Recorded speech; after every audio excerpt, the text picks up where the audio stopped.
자, 여러분 반갑습니다. 지난주 글쓰기 계속 지난주라고 하네요. 지난번 글쓰기의 주제들 또 내용들은 글의 구조를 머릿속에 크게 그려두라 하는 것이고, 그 다음에 이제 글쓰기의 기본 절차에 대해서 말씀드렸습니다. 쓸거리, 글감을 찾는 거, 수제찾기, 주제를 정하기, 그 다음에 주제를 정했으면 이제 제목도 한번 붙여보기. 제목 붙이긴 나중에 어떻게 붙이는 것이 좋은지도 또 말씀드리겠습니다. 줄거리를 마련하는 것, 즉 개요 짜기. 그 개요에 따라서 핵심되는 내용들을 좀 옆에 붙여놓고 그거를 중심으로 문단을 만들고, 맨 마지막에 다 문단 만들었으면 정리하는 거, 글다듬기로 이제 글쓰기가 끝난다 말씀드렸습니다. 오늘은 소재 찾기를 좀 얘기해 보려고 그래요. 소재 찾기. 그러니까 무엇을 쓸 것인가 하는 거죠. 무엇을 쓸 것인가.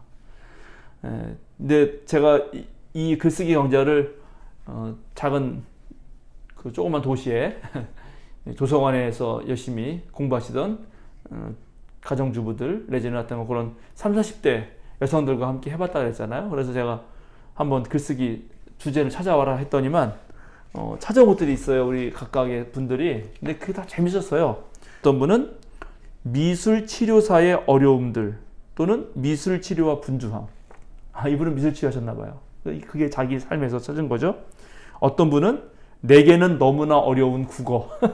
글쓰기 어려웠던 모양이고, 또 한 분은 동화, 동무, 시동무 이야기, 또는 만화책에 빠진 우리 아이, 또는 독서 교육에 대한 나의 생각. 오, 좋죠? 또 한 분은 나의 잘못들. 이거 나의 잘못들이라고 이렇게 붙인 분은 제 기억에는 그때 학생이었는데 뭔가 잘못이 있었는지 그게 떠올랐나 봐요. 또 한 분은 아이의 교육을 위해 엄마가 해야 할 일들. 이것도 좋고, 감정을 추스르는 방법들. 재밌죠? 이것도 한번 써볼 만해요, 글로. 또 한 분은 종교에 대한 나의 생각. 뭐 이런 제목들도 있었습니다. 그러니까 이렇게 글감을 찾아보는 건데요. 그런데 우리가 이 글쓰기에 다양한 소재를 찾으려면은, 글감을 찾으려면 우리가 평소에 우리의 삶과 주변을 아주 깊이 살피고 생각을 많이 해봐야 됩니다. 일상 삶에서 내가 겪었던 일, 또는 남에게서 들었던 일, 그 다음에 주위에서 어떤 상황을 보고 느끼는 일. 지금 우리나라는 워낙 급변하는 사회이기 때문에 하루에도 사건 사고가 엄청 많이 터지잖아요. 근데 그런 것들 중에 하나를 내가 이 문제는 좀 생각해 봐야겠는데 라고 하면서 그것을 한번 글의 좋은 소재로 삼아보는 거죠. 그리고 또 어떤 경우는 책을 읽다가 어떤 구절이 나에게 마음이 와닿을 수 있잖아요. 아니면 어떤 상황이, 그런 것을 이용해서 쓸 수도 있고, 그런 즉 늘 관심을 가지고 있으면 쓸거리들이 많아집니다. 그래서 제가 이제 이렇게만 말하면은 여러분이 또 막상 또 찾으려고 그러면은 애매하기 때문에 좀 더 구분해 보자면은, 우리는 그 소재들을 나눠볼 수가 있어요. 카테고리로. 우리가 자연물에서 쓸 수 있죠. 자연물. 저 하늘이라든지 산이라든지 또 강이라든지 바다라든지. 그 다음에는 인물에도 쓸 수 있잖아요. 인물. 친구, 부모, 또 선생님, 생각나는 사람, 직장 동료, 아니면 정말 내가 존경하던 역사적 인물, 사람에 대해서 쓸 수 있죠. 그 다음에 좀 나눠서 주변의 일에서 쓸 수 있어요. 주변의 일. 내가 체험했던 거.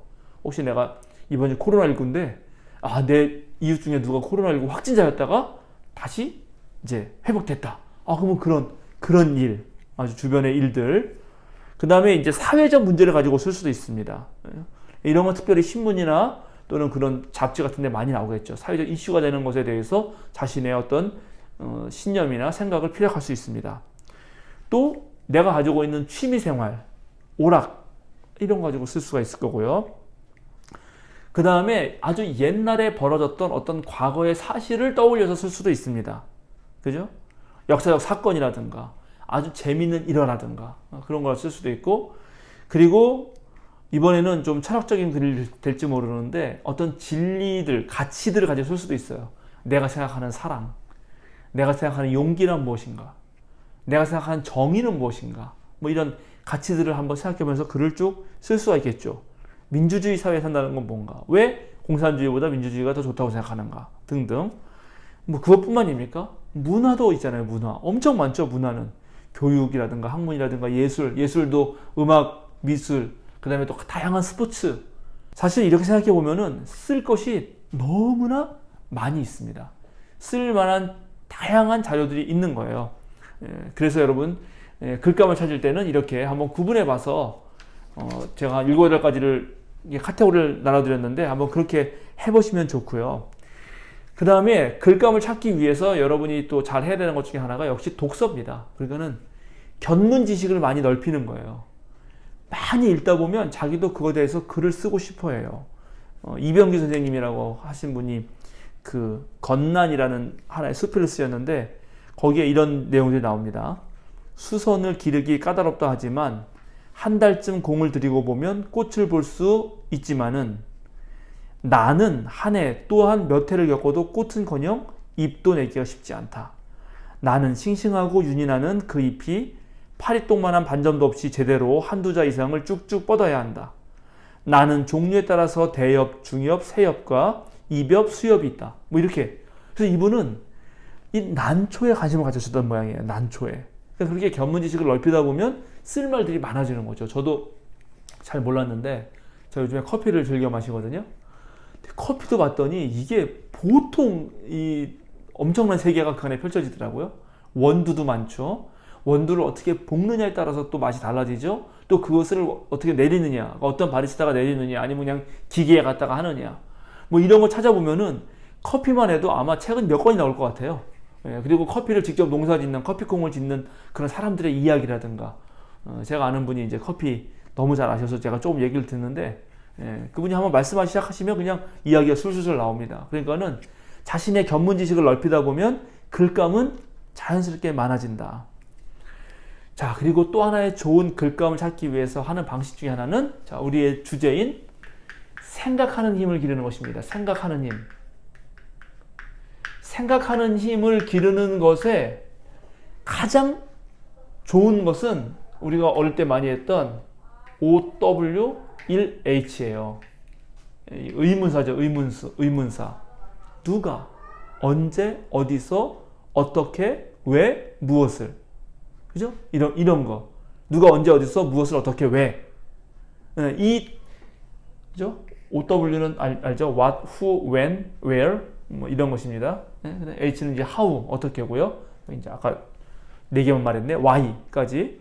그래서 이것들을 하나하나 생각해 보는 것입니다. 그러니까 사태를 보고, 왜 저렇지? 그죠? 왜라고 물어보는 거예요. 우리 어릴 때 많이 물어보잖아요. 엄마 왜? 이렇게. 근데 우리 어른이 되면 왜를 안 물어보는데, 왜를 물어봐야 됩니다. 그러니까 사과나무에 사과가 뚝 떨어졌는데, 다른 사람들은, 맛있겠다 하고 먹지만, 뉴턴은 저게 왜 떨어지지? 라고 묻잖아요. 그러니까 왜? 그 다음에 어떤 것. 어떤 애도 관심을 가질 수 있겠죠. 어떤 것. 그 다음에 이 세상에 무엇들이 있나. 온갖 것들, 무엇들. 그죠? 그리고 그런 어떤 것, 무엇들, 왜를 누가 과연 물어보는가? 언제 물어보는가? 어디서 물어보는가? 그죠? 어떠한 방식으로 물어보는가? 뭐 이런 것들을 가만히 생각하다 보면은 글들은 자연스럽게 나옵니다. 그리고 한 문장의 글을 쓸 때도 이걸 다 생각해서 쓰는 거예요. 보통 이제 우리 아이들 글을 쓰라 그러면은 나는 학교에 갔다. 친구랑 놀았다. 재밌었다. 뭐 이렇게 되거든요. 그렇게 아주 짤막하게 쓰는 것이 많아요. 근데 그거 늘리는 방식은 간단해요. 자, 나는 학교에 갔다 그럴 때 거기에는 나, who, 학교라고 하는 where, 갔다라고 하는 동사만 있잖아요. 그러면 물어보는 거죠. 언제? 언제 갔어? 누구와 함께? 어떤 방식으로? 그러면 다시 얘기해요. 나는 혼자 버스를 타고 학교에 오늘 아침 일찍 갔다. 그럼 벌써 이 OW와 1H, 이 6개의 의문사를 생각하면서 글을 쓰면 문장이 금방 쉽게 길어집니다. 그래서 그렇게 문장을 길게 쓰는 훈련을 한번 해보는 거죠. 이걸 다 넣어서. 그리고 거기서 어떤 것은 빼고 넣으면서 진짜 이제 명료하게 만드는 걸 해보는 거죠. 자, 이번 시간은 어쨌든 글감 찾기 하다가 이런 얘기를 했습니다. 글감 찾기. 글감 찾는 것은 주변 것들을 자세히 살펴라. 자세히 살피다 보면은 글감 쓸 것이 많다. 거기에 대해서 한 8가지 제가 분류를 해드렸고, 그 다음에 생각하는 힘을 기르고, 그리고 생각하는 힘을 기르는데 이런 6개의 의문사를 사용할 수 있다. 그리고 꾸준한 독서를 통해서 견문 지식을 넓히다 보면 쓰고 싶은 얘기들이 늘어난다. 아는 게 많아질수록 더 깊이 있게 글을 쓰게 된다. 말씀드렸습니다. 자, 그럼 다음 시간에 또 글쓰기, 생각하는 힘을 기르는 글쓰기 만나도록 하겠습니다. 감사합니다.